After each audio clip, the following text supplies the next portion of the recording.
Hi, I'm Joey Pinz. People ask me, how did I lose 130 pounds? The quick answer is always discipline. I started my business, wasn't paying attention to my health, was eating too much, drinking too much sweets. My daughter was born. Next thing I know, I'm pre diabetic, I have hypertension. I knew something had to change. Discipline. I, like many of you, have faced many challenges in your career, in your family, in your life, in your faith. How did you attack them? How did you approach them? How did you solve them, hopefully? It all had to have some degree of discipline. I'm also asked, how did you found and start a tech business that lasted over 25 years? Discipline. I was committed to it, enjoyed technology, didn't enjoy some aspects of it, but knew it was necessary. Discipline. Our podcast mission: how do we use discipline to better ourselves and society? Join me, please, as I talk to interesting people and discuss how they use discipline in their family, in their passion, in their careers, and how it helped them. Our podcast vision: growth through learning from others. Joey Pinz Discipline Conversations. It'll be light and serious. Join us, please. Thank you for consideration. Very, very cool. Ben Hathaway, how are you today? Thank you so much for being here. Doing great. Thanks for having me. What should MSPs know about a mail protector? I mean, the the big news that we have recently is a new product that we worked 2.5 years in Wow. development to build that we released in March after a long beta period called Shield. It's all about fixing email. Email is very broken in Hmm. a fundamental way because the technology, being as old as it is, was created before the internet. A lot of people don't even know that. And then it was thrown into the internet. And it created Interesting. all the problems that we know today, like phishing, impersonation, spam. All those things exploit what was actually, or still is, the strength of email, got turned into weaknesses. So trying to understand and fix that problem was the goal with Shield, and I think we've done it. How so? So what does it do? How does it protect the email? So the premise of it in the at the root is understanding the problem being that network that kind of changed from when it was created to now, Hmm. and then taking a really proven principle that you see all over cybersecurity in zero trust and applying it thoughtfully as kind of a new foundation, a new starting point. Because traditionally, email security kind of starts with the premise of all email's good, and we're going to be able to filter it, to find the bad stuff, and keep those out, right? Or stop them, block them, quarantine them, whatever. Um, but we wanted to flip that and take zero trust as the way of flipping that and assume everything's bad, Hmm. and build a system that can identify what you want. At the core of Shield, it's really aiming at a different goal than a lot of what you see out there on the market. A lot of filtering products are about stopping the bad stuff.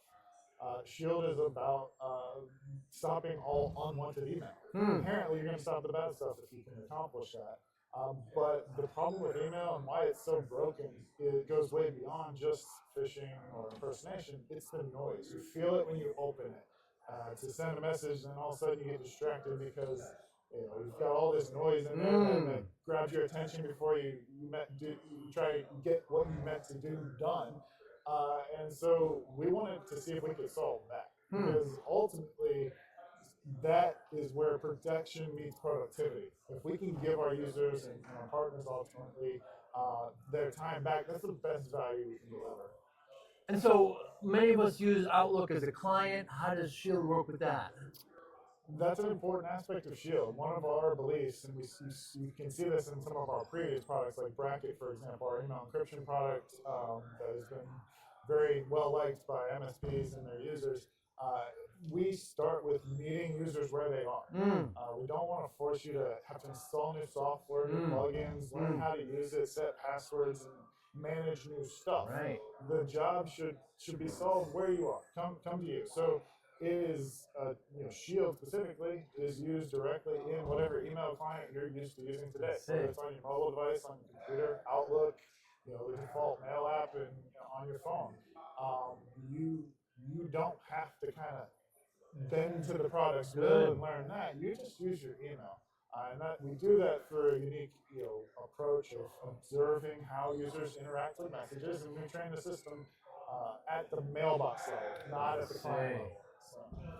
So we're here at ConnectWise Secures over 2,200, no, I'm sorry, over 1,200 attendees, I believe. What are some of your goals this week, Ben? Just connecting with partners, getting the message out there, right? So, having those conversations, that's one of the challenges with something like Shield is messaging it and helping our partners understand what it truly is. There's no better way to do that than just to show and have those conversations and talk to them about it face to face. Connecting with our partners, both our current partners as well as the ones we hope to have, on board here soon. So that's what we're here for, and that's what we love to do at these events. So as Chief Technology Officer, what attracts you specifically to security? Interesting. Good question. Yeah. I love big problems. That's what brought me to the company originally. Was this seemed like such a daunting problem? Right? Yeah. It's riddled with weaknesses in terms of email specifically, and the challenges of solving those problems are what drive me personally and my team, and how we operate a mail protector. And that's why in our product development process, the first thing we do is ask a lot of questions so we can understand the problem before we start working on solutions. We're not the type of company that creates a bunch of technology and then tries to find a place to use it and turns that into a product. We start with a product or a problem and define that, and then we attack that problem by finding solutions and using technology that can be applied thoughtfully to those problems to create good solutions. So that's what drives me, I guess, is really that continued pursuit to build better solutions, do things differently. One thing, if you've come from any of our competitors to Mailprotect, you will notice the difference. We put a lot of thought into the design of our products, usefulness or usability of them, in ways that set us apart, because we believe in the end making the products more useful makes you more secure. Encryption is a great example. We listened to partners for years struggle with encryption products before we entered that space, and it was all came back to just like it was so hard to use. And security products in general tend to suffer from that problem. It's almost like they try to be hard to use when you're designing them. And ultimately, what happens is the users just set those to, in the email encryption space, they were setting them to the side, just sending normal email because they didn't know how else to get the job they wanted done. So when we came out with the encryption product, we started with that very simple target of the easiest way to send secure information from one person to another. That was Bracket's goal. And we believe we accomplished that. But we understood the problem, right? That was key first and foremost before we tried to just start throwing technology at it.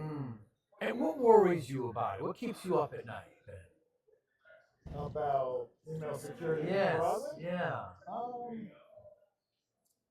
I think prior to Shield, it was that feeling like we were always waiting for the new tactic, the new threat, the new way of trying to get through the defenses, right? You're always kind of chasing the problem. And that's what we wanted. We literally said we wanted to change the game of Shield. Wow. Let's stop chasing bad actors and change the game in a way where we have the advantage.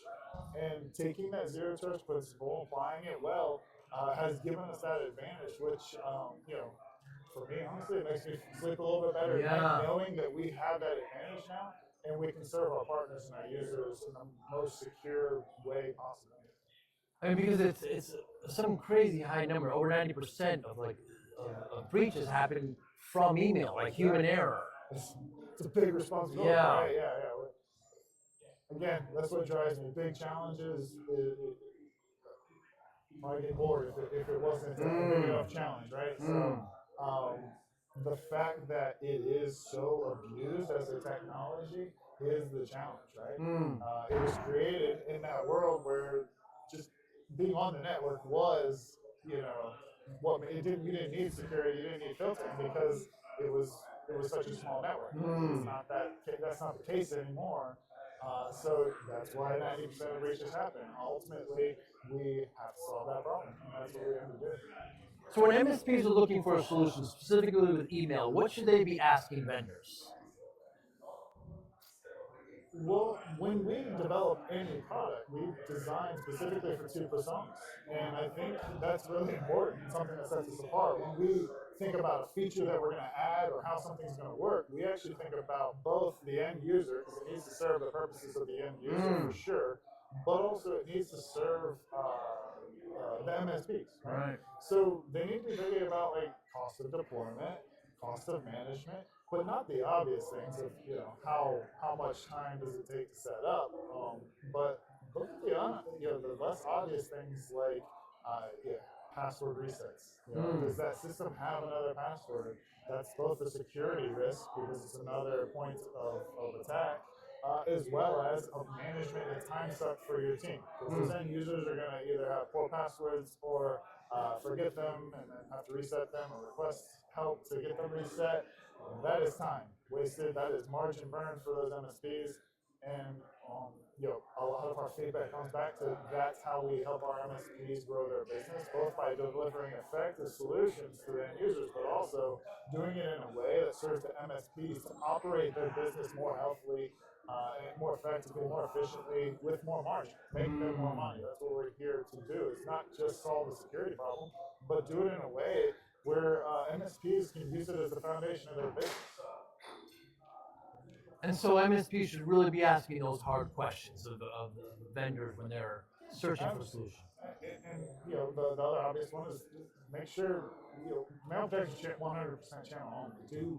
Do the companies in your stack have your best interests in mind? I guess that's my point with every decision we make on the product team even throughout the whole company is about supporting MSPs in their business. And think about that when you're choosing a vendor. Like, do the vendors you're choosing have the right incentives that align? Has AI helped in this in the transition to being safer with email? Yes and no. I mean, it's a buzzword, and I don't know if that's such a thing as a buzz technology. Right now, I think it's a technology still in search of its use in a lot of ways. And we have been very thoughtful with how we chose to apply AI-like technologies, whether it's from machine learning and all the way through to generative AI. Shield, our new product, uses that because ultimately to solve that problem of stopping unwanted email, what you think is unwanted and what I think is unwanted is going to vary a little bit, right? That's subjective. That becomes a perfect opportunity to take a technology like AI, but tailor it to the user's specific preferences. So Shield builds a neural network for every individual user and trains it continually while that user just uses their email. They don't need to do any work really other than just use email. The end result is that very tailored, personalized experience. Like, feels a little bit magical once it kicks in, because the system just starts learning what you want and what you don't want, and the end result is we actually you'll see it on our booth. We call it noise canceling headphones for your inbox. That's not just some brainstorm marketing phrase that we came up with. Cool. That came out of the beta. That was how the actual users in beta were describing. When we asked, what's it feel like once you've gotten on Shield? It actually feels like that sensation of putting noise canceling headphones on and all the noise in the room just disappears. All the noise in your inbox disappears, and what's left is the signal. It's the people you want to communicate, and it returns email back to that incredible communication tool that it once was. Ben, what would somebody find interesting or surprising about you personally? Interesting or surprising about me? Didn't expect that question. I don't know. I'm kind of I like challenges beyond just the work challenges. I like building things beyond that. So I've done a lot of things like obstacle course racing. Really? Things in that fitness area. So maybe that'll be a little surprising because us computer guys aren't always crazy outdoors people. Yeah. It's like solving things, it seems. Yeah, challenges. Anything I can do to test that limit of my line, I think it is right here. Let me take one step past that and see what happens. Whether it's professionally and trying to tackle big problems, big challenges there, on a personal level with physical challenges like I could have done there, Building anything. I love to build, whether it's in the physical world or digital. So cool. Ben Hathaway, thank you so much for your time today. I wish you continued success. I can't wait to see what happens next. Thanks so much. You be well. Thank you for listening and or viewing Joey Pinz Discipline Conversations. Please share this episode with one or two of your friends who you think may benefit from the episode. Our website, www.joeypins.com. There you'll find lots of resources and you could join our mailing list. Please follow us on all our social media, Instagram, Twitter, and Facebook. Podcast information, the video version of our podcast is on YouTube. Please subscribe. Audio is on all major podcasting platforms. Please follow them. And if you like it, please consider giving 5-star rating. Would really appreciate that. Thank you again for listening or watching Joey Pinz Discipline Conversations.